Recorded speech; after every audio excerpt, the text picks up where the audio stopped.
So hey guys, welcome back to my channel. So today I wanted to talk about how to be yourself in any relationship.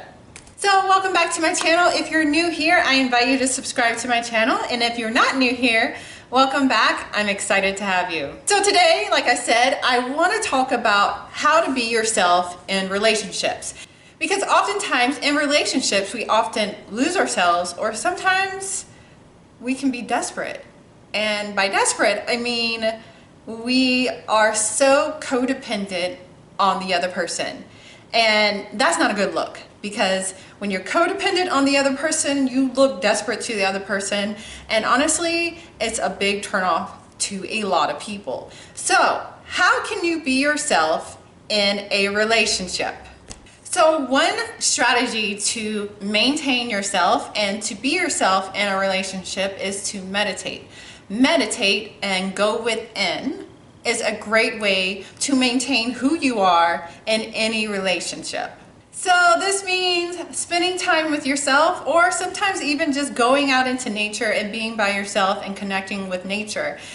Sometimes when we are in relationships, we want to be with the other person at all times, and that is codependency. And we want to ensure that we are well, and that going within is going to help us maintain who we are and to be ourselves. So meditating is a great way to maintain who you are and what you're about in a relationship. So that can be a regular guided meditation, that can be even doing yoga, being by yourself and connecting with nature is a great way to maintain who you are in your relationship.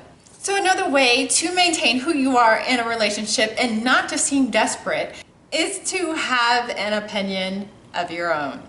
Sometimes, especially in our relationships, of course, especially when it's new and we're in love, we want to agree with the other person and have the same opinions as the other person. But it's so important, in order to maintain who you are and not to seem desperate, is to have your own opinion. And honestly, having your own opinion is a beautiful thing. Your own opinion and other opinions of others, it gives you a different perspective on life. And it's not about judging someone's opinion, shooting it down. It's just about being receptive and open to other opinions. And so when you have your own opinion, then you're maintaining who you are. But you also don't always have to agree with other people's opinion, especially like your significant other, your spouse, or whatever the case is. You don't have to have the same opinion as them, because having different perspectives on life, because we all have different past experiences which has helped shaped our opinions, and that is so beautiful, and it gives you a different perspective on life, and it just opens you up to looking at life through a different lens. And I think that's very important. A lot of times in relationships, people feel like they have to have the same opinion, and then they lose themselves. And you don't want to lose yourself in a relationship. A relationship should always elevate you and not make you a different person, but always elevate you. And so another way, or another strategy, in order to be yourself and to be a whole person in a relationship, because remember, being a whole person in a relationship is ultra important, because we don't want to bring half people into relationships, because that is just all wrong. So in order to maintain who you are, you have to set healthy boundaries.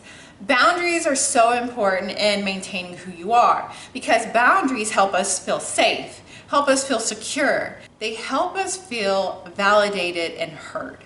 And they are ultra, super important in maintaining who you are in a relationship. And not only that, healthy boundaries help us not feel drained, because when we don't have healthy boundaries in relationships, that drains us of energy.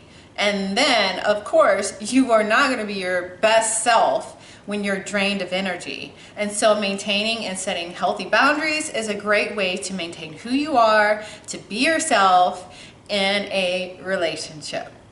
And the last way that I want to offer at this present moment is to spend time doing things that you love.